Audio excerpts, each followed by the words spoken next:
Hi guys, I'm Wilson. I'm Spring. I'm sorry. That was really good. Hey guys, welcome back to our YouTube channel. Yeah, welcome back. A little bit of a different kind of video. So we're not going to be doing a workout, but we're going to be having a chat instead. So yeah, one of the topics that we'll be looking at is kind of getting back into training, whether it's post-injuries or post-surgeries. And today we have Kru Wilson sharing his story. Hi. So if you guys didn't know, had brain, is that considered brain surgery? Yeah. Yeah, it's brain surgery a couple of years back, and he's made full recovery and he's back in competition as well. He's gone to non-contact competition. Have I? MMA. Oh yeah. Yeah. I forgot about that. Yeah. Yeah, so he made his return back into the ring earlier this year. Yeah, so we're just gonna have a chat about that, and for people that might relate to this kind of situation where you're getting back from an injury. I guess I'll just start, right? Yeah, do you want to tell them a bit of your story and then have the... Okay, so I had the aneurysm and then I was in the hospital for a couple weeks and I had to slowly get back into training. I did ask the doctors when I could get into it, and right away they're like, no lifting weights, no exercise yet, you can't get hit in the head, no contact, it's all that stuff. And then yeah, it was all time framed, so I did what I could during those times, and I could slowly get back into it. So it took about a couple months at least. I believe it was 6 months before I could do contact with head, or getting hit in the head. But even then, it was you should wear headgear, and Spring and Chris, they're like, no Wilson, don't do it. We were just really worried because we didn't know the cause of why he had the aneurysm in the first place. So we thought it was Muay Thai related, and if you guys know, obviously Muay Thai is very heavily a heavy contact sport. So yeah, none of us wanted him to be in a situation where something bad could happen to him again. Yeah. I'm not gonna lie, I did feel a little bit when I did start sparring again. It just... I'm not gonna lie, 1 year later. 3 years later. The truth comes out now. It was a bit sensitive, but it's all good now. So I guess I just needed a bit more time than the doctors thought. Did you find it hard, in terms of fitness or in terms of motivation, kind of getting back into the ring? Yeah, I did question what I would be doing in a year's time. I was in the back of my head, I was oh yeah, I want to compete again, but wasn't sure if I was allowed to do full contact. So I started thinking about BJJ, other avenues where I could actually compete. I lost motivation as a coach as well during that time because I wasn't as involved. I'm getting sad.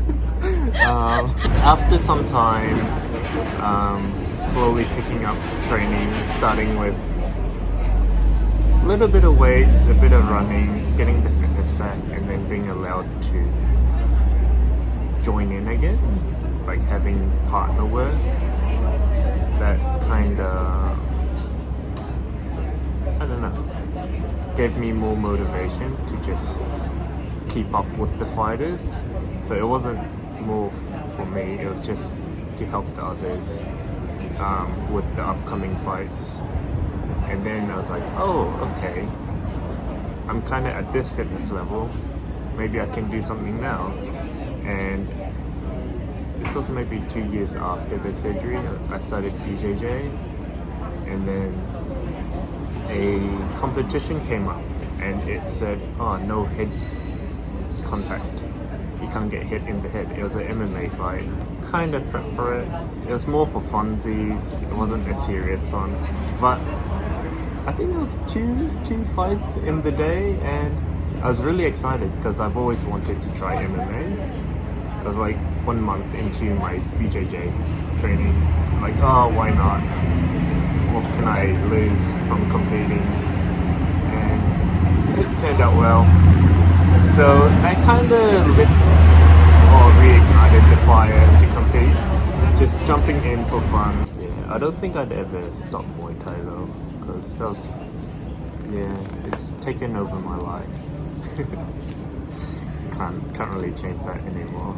Because you were an active fighter before your aneurysm, before the surgery, though. Like you were still actively competing. It wasn't like you had stopped your career. Yeah. So I think it's hard sometimes when you're a fighter or you're so involved in it and suddenly something happens. And I guess just the habit of going to the gym and training and having that focus all of a sudden changes, and that can be a little bit hard for people to get back on track. I think a big thing is just staying in the community, the Muay Thai community. Like once you get off that, once I got off it, like staying in the hospital and just resting for a few months, I just felt drained even though I did nothing at all. And I just watched fights at home. Like, oh man. Yeah. when And you want to participate, you want to do everything that everyone else is doing, you know. yeah, small injuries, they're okay. You can still train through them. You kind of work around it.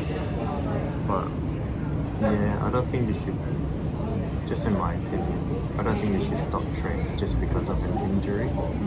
Now, what about the emotional aspect that comes with it, though? You know, like I guess everyone deals with it Yeah. differently. how did you deal with it? I was alright. I knew I was gonna be okay, so I was like, yeah, just give me some time, I'll be back when I can. Yeah. I know when I was competing, I wasn't as active as everyone else. What do you mean? I'd have like 1, maybe 2 fights a year max. And I think that's because, well, my excuse is because I'm a trainer Yeah. as a coach.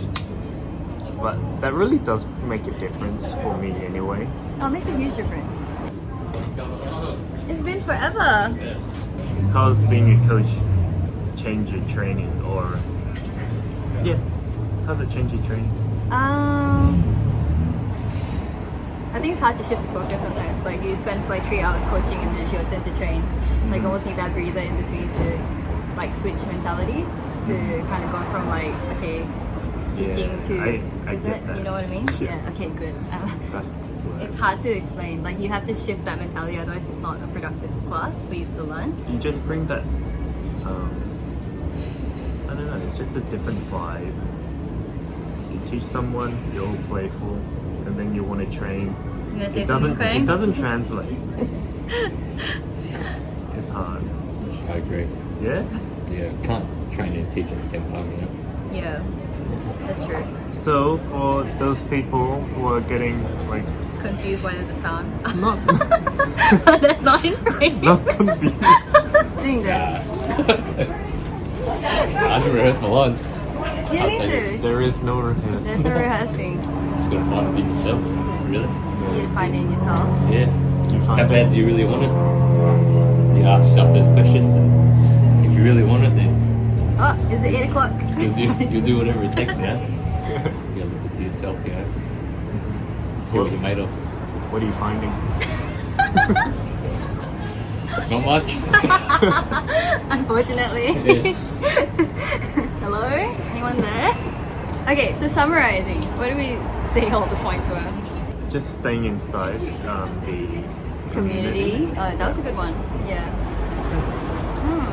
You will like take it step by step and then just kind of have a checklist of stages of what you can do. Like Yeah. today, if the doctor says, okay, you're all clear for running, you're all clear for skipping, then do that and slowly build back up again.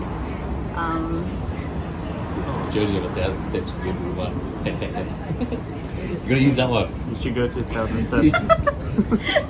Yeah, but like it's all about the next step, you know. You don't think about the 1,000th step. You just gotta think He's about a the bit next step. rusty, everyone. Like, oh, the wisdom is a bit rusty. You don't trust that. Yeah, I haven't done any public speaking in a while. If you look too far ahead, I feel like it's just all too daunting and it's just too much to think about. Like Quang just recovered from his 6-7 week. Weeks. 7 weeks? No way, Well, that's it's longer. It's been like fucking 6 months, man. Has it really? Yeah. 6 months? When was it? October last year. Oh my god. Oh, okay, well, Can you use it? You can. yeah. Can you hit hard? Yeah. I saw you hit with it.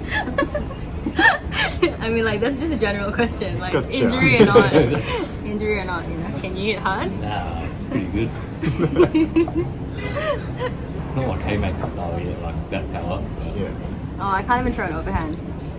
we do like straight rights. Like the same. So annoying. Do you mind getting your own like issues? I had it first, so That's true. And the moment he got back, like literally that same week when he was like starting to use his hand again, then I injured my shoulder. Quang's right. You want it? If you want it, you just go get it. once you're out the door, you're like, oh, I'm done. I'll go for a run. Like you go for a run, yeah. But if you walk around your house and you start thinking about this, thinking about that, you never go. I don't know who does that, but okay. I'll remember after. I'm like, you know what, I'm gonna snack. And then I'll make a coffee or something. Like, Then it's Yeah, I'm gonna go for a over. run. It's over. but yeah, just that first step outside the door. So when you stepped out of your house today, Yeah. do you go for a run or goal setting? Oh yeah. I'll tell you, I've got a goal. Okay, Yeah. it's for 2020, and my small goal is run every day. That's it. Achievable, Yeah. which is good.